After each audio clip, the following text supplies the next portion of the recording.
Hi friends, இன்றைக்கி நான் உங்களுக்கு செஞ்சு காணிக்க போகிறது சோடா, உப்பு, ஈஸ்ட்டு எதுவுமே போடாமல் சூப்பர் ஃப்ளஃபியான சாஃப்டான ஆப்பம் எப்படி பண்ணுறதுன்னு பார்க்க போகிறோம். ஃபஸ்ட்டு பச்சரிசி 2 கப் எடுத்து ஒரு 8 மணிக்கு ஊற வச்சுருங்க. நான் நைட்டு பூரா ஊற வச்சுருவேன். 1/4 கப் உளுத்தம் பருப்பை ஊற வச்சுருங்க.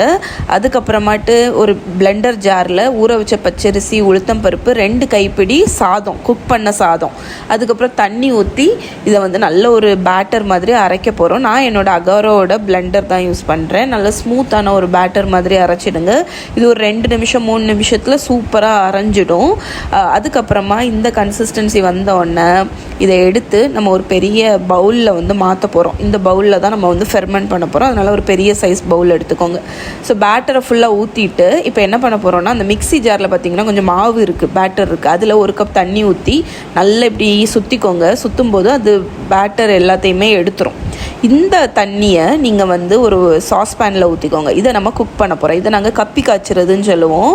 இதை நல்லா நீங்கள் அடுப்பில் வச்சு லோ ஃப்ளேமில் நல்லா கிண்டி கொடுத்து குக் பண்ணும்போது அது ஒரு பேஸ்ட் மாதிரி ஆகும். பார்த்திங்களா, திக்காக ஆரம்பிச்சிடுச்சு. ஏன்னா அதில் அரிசி மாவு எல்லாமே இருக்குல்ல, அதனால திக்காக ஆரம்பிச்சிடும், ஒரு கூழ் மாதிரி ஆகிடும். ஸோ இந்த கன்சிஸ்டன்சி வந்தோடனே நீங்கள் அடுப்புலேருந்து இதை எடுத்துகிட்டு கூலாக விட்டுருங்க. கம்ப்ளீட்டாக கூல் ஆகணும். கூலானால் இந்த மாதிரி பேஸ்ட் மாதிரி ஆகிடும். இந்த கூலான பேஸ்ட்டை நம்ம பண்ணி வச்சுருக்கிற பேட்டரில் ஆட் பண்ணிடுங்க. ஆட் பண்ணிவிட்டு நல்லா ஒரு விஸ்கை வச்சு ஃபுல்லாக கம்பைன் பண்ணுங்கள்.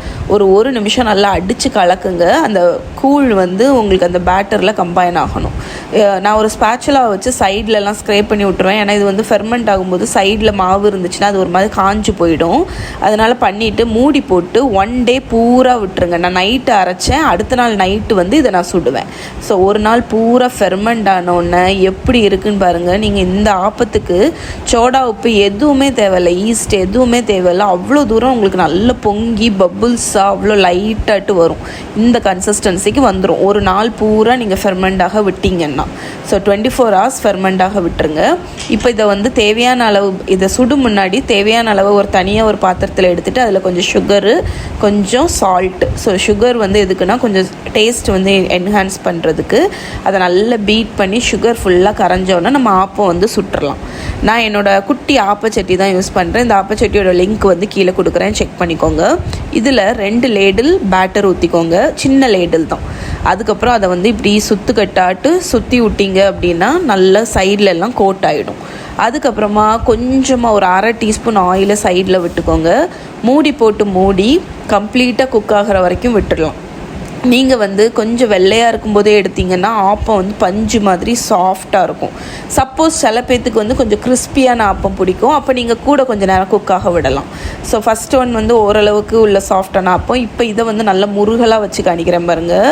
நல்லா சுற்றி கட்டாக பாத்திரத்தை இப்படி சுற்றி மாவு ஊற்றிட்டு சைடில் கொஞ்சம் எண்ணெய் ஊற்றி மூடி போட்டு கூட கொஞ்சம் நேரம் குக் பண்ணிங்க அப்படின்னா உங்களுக்கு நல்ல முறுமுறுன்னு சைடெல்லாம் முறுமுறுன்னு இருக்கும். நடுஸில் பார்த்திங்கன்னா நல்ல மெத்துன்னு பஞ்சு மாதிரி இருக்கும். ஸோ இப்போ பாருங்கள், ஒரு ஆப்பம் எவ்வளோ பர்ஃபெக்டான ஷேப்பில் வந்திருக்குன்னு. இப்போ இதை நம்ம சர்வ் பண்ணிடலாம். இந்த ஆப்பம் சான்ஸே இல்லாமல் இருக்கும். நீங்கள் ஒரு தடவை ட்ரை பண்ணி பாருங்கள். இது நான் பண்ண ஆரம்பித்ததுக்கப்புறம் இதை தான் ஃபுல்லாக பண்ணுவேன்.